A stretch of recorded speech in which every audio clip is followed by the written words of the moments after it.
मणिपुर हिंसा और 2 महिलाओं को निर्वस्त्र परेड कांड को लेकर एक और जहां सियासत जारी है, तो वहीं मणिपुर पुलिस ने सोमवार को वायरल वीडियो के मामले में एक आरोपी को और अरेस्ट कर लिया है। मणिपुर पुलिस के मुताबिक अब तक इस मामले में एक नाबालिग समेत 7 आरोपी गिरफ्तार किए जा चुके हैं।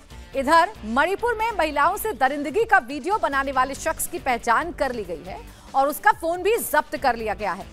मणिपुर हिंसा में अपडेट यह है कि सोमवार को मणिपुर में फायरिंग की घटना नहीं घटी, लेकिन तनाव अब भी बना हुआ है। तो ये 2 तस्वीरें आपके टेलीविजन स्क्रीन पर हैं और इन तस्वीरों को देखकर आप समझ सकते हैं कि कैसे एक तरफ मणिपुर का मुद्दा देश की सियासत में छाया हुआ है, चर्चा को लेकर बवाल है, लेकिन चर्चा करने को कोई राजी नहीं है। दूसरी तरफ 14 दरिंदों की पहचान कर ली गई है। उस वीडियो से 14 दरिंदों के चेहरे सामने आ चुके हैं, जिस वीडियो ने पूरे देश को शर्मसार कर दिया था। हालांकि इसमें गिरफ्तारियों का दौर भी लगातार जारी है। मणिपुर पुलिस अब इन दरिंदों को गिरफ्तार करने की कोशिशों में जुट गई है, लेकिन इस बीच मणिपुर हिंसा का अपडेट यह है कि सोमवार को फायरिंग की घटना नहीं घटी, लेकिन अभी भी तनाव जो है वो बना हुआ है, अभी भी शांति नहीं है और इस तनाव को कम करना सबसे बड़ी चुनौती सरकार के सामने है। तो इस वक्त मणिपुर में कैसे हालात हैं, इसकी हम आपको ग्राउंड रिपोर्ट दिखाते हैं।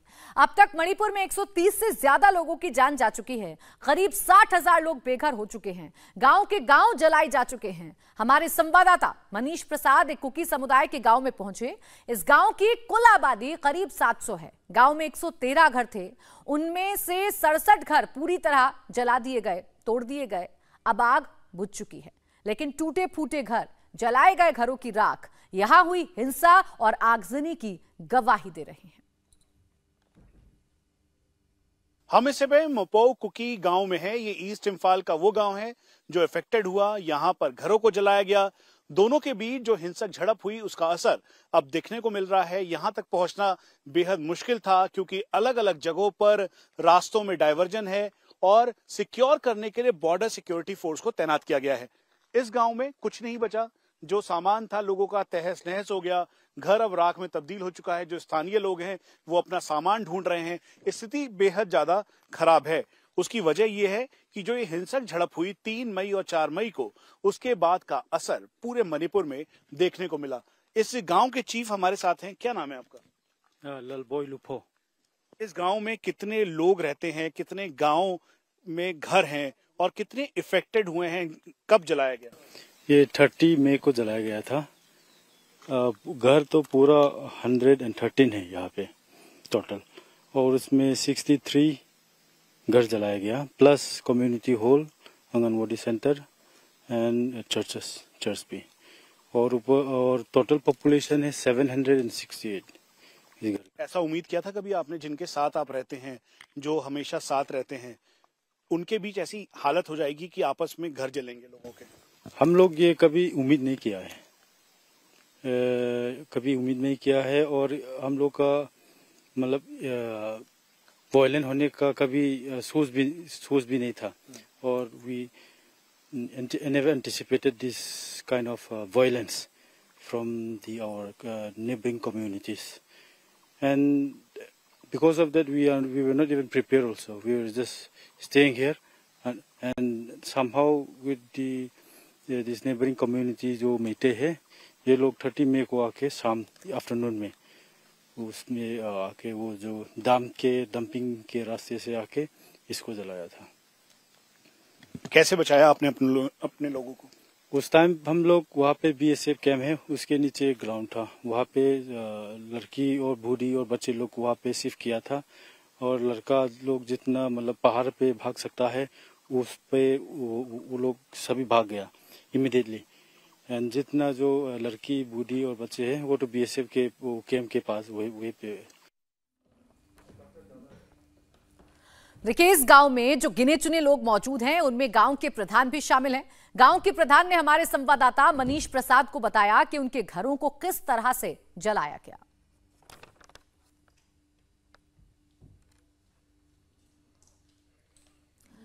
तो पूरे गांव की तस्वीर बताने के लिए काफी है कि मणिपुर में हिंसा का आलम कितना बढ़ चुका था।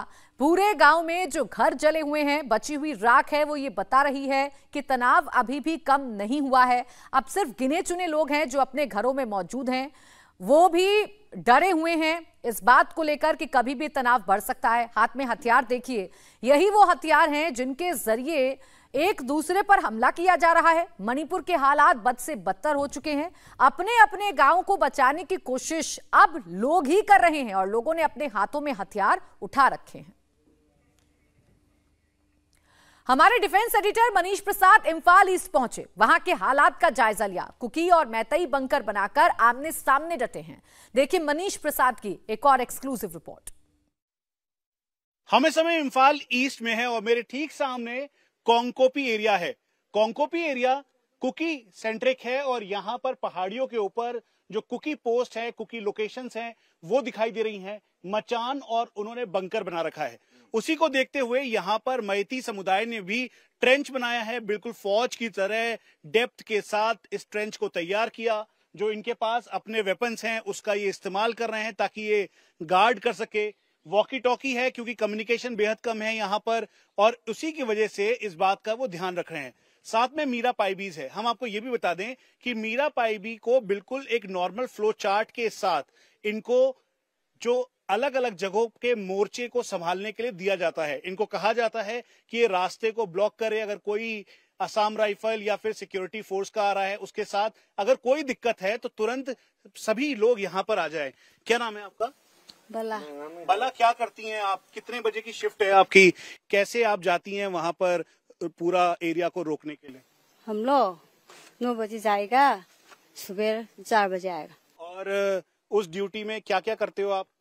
हम लोग क्या करता है वो तो देखता है, कोई कॉल आता है क्या करता है, वो लड़का लोग के साथ तो जाता है, बैठा है। हाँ। इससे वो लोग भी खतरनाक। इंडिया टीवी हर वक्त हर जगह डाउनलोड करने के लिए सर्च करें India TV news Google play store या ऐप स्टोर पर।